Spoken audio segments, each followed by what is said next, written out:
தமிழக முற்போக்கு மக்கள் கட்சி சார்பாக கோவையில் உங்களை எல்லாம் செய்தியாளர்களை சந்திப்பதில் மிகுந்த மகிழ்ச்சி அடைகிறோம்.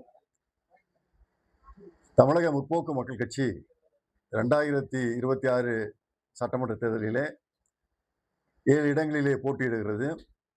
சென்னையிலே 4 இடங்களிலும், கோயம்புத்தூரிலே 3 இடங்களிலும் போட்டியிடுகிறது. கவுண்டம்பாளையம், கோவை தெற்கு, வடக்கு ஆகிய தொகுதிகளிலே போட்டியிடுகிறது.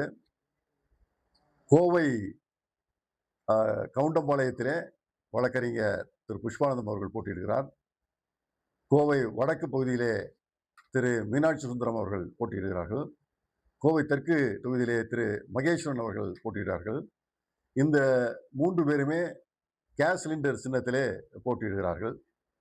தமிழக முற்போக்கு மக்கள் கட்சி தனது அடிப்படைகளாக இருக்கக்கூடிய எல்லாருக்கும் எல்லாம் கிடைக்க வேண்டும், இங்கு இல்லாத நிலை ஏற்பட வேண்டும் என்ற அடிப்படையிலும், தமிழ் தேசியத்தினுடைய அந்த கூறுகள் அடிப்படையிலே விளங்க வேண்டும் என்ற அடிப்படையை முன்வைத்து இந்த 2026 சட்டசபை தேர்தலிலே முதன்மையாக ஒரு ஆட்சியினுடைய முதன்மை கூறுகளாக சிலவற்றை முன்வைத்திருக்கிறது.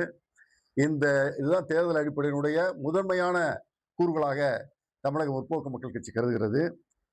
தமிழகத்தினுடைய வறுமை, வேலையில்லா திண்டாட்டம் எல்லாவற்றிற்கும் காரணமாக இருப்பது தமிழ்நாட்டிலே இருக்கக்கூடிய இந்த பொருளாதார கட்டமைப்பு மாற்றப்பட வேண்டும் என்பதிலே தமிழக முற்போக்கு மக்கள் கட்சி உறுதியாக இருக்கிறது. எல்லா கட்சிகளும் தமிழ்நாட்டில் இருக்கக்கூடிய சேவைத்துறை, உற்பத்தி துறை இரண்டிலும் அதனுடைய வளர்ச்சியை அடிப்படையாக வைத்து தமிழ்நாட்டை பார்க்கின்றன. தமிழக முற்போக்கு மக்கள் கட்சி தமிழகத்தில் இருக்கக்கூடிய விவசாய துறையில் ஏற்படக்கூடிய மாற்றம் மட்டுமே தமிழ்நாட்டில் இருக்கக்கூடிய வறுமை ஒழிப்பு, அதே போல வேலையற்ற தன்மை நீக்குதல் ஆகியவை நடைபெறுவதற்கு ஏதுவாக அமையும் என்பதை உறுதியாக நம்புகிறது. எனவே தமிழ்நாட்டினுடைய மொத்த வருமானத்திலே விவசாய துறையினுடைய அந்த பங்களிப்பு என்பது முதன்மையாக்கக்கூடிய வகையிலே செயல்பாடு திட்டங்களை தமிழக முற்போக்கு மக்கள் கட்சி முன்வைக்கிறது. சேவைத்துறையும் உற்பத்தி துறையும் 2ஆம் தன்மையுடையதாக ஆக்கப்படும். ஆனால் இன்றைக்கு இருக்கக்கூடிய தமிழக மொத்த வருமானத்திலே சேவைத்துறை என்பது ஏறக்குறைய 45 விழுக்காடு இருக்கிறது.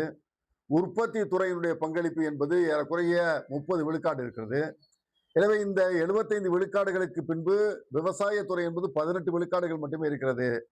இதுதான் 69 விழுக்காடு மக்கள் இன்றைக்கு விவசாயத்தை நம்பி இருக்கக்கூடிய, சிற்றூரில் இருக்கக்கூடிய, கிராம பொருளாதாரத்தை அடிப்படையாக கொண்டிருக்கக்கூடிய சூழ்நிலையில இந்த மக்கள் வேலைவாய்ப்பற்ற தன்மைக்கு அடிப்படையாக இருப்பது விவசாயத்தை அடிப்படையாக கொண்ட ஒரு பொருளாதார கட்டமைப்பை ஏற்படுத்தாதா என்பதை நாங்கள் உறுதியாக நம்புகிறோம். எனவே அந்த வகையில சேவைத்துறை, உற்பத்தி துறை இரண்டும் பங்களிப்பு என்பது 2ஆம் தன்மையாக்கப்பட்டு விவசாயத்துறையினுடைய பங்களிப்பு என்பது முதன்மையாக்கப்படும் என்பதை நாங்கள் அதனுடைய அடிப்படையிலே தான் எல்லா விதமான செயல் திட்டங்களும் இருக்கும் என்பதை தெரிவித்துக் கொள்கிறோம்.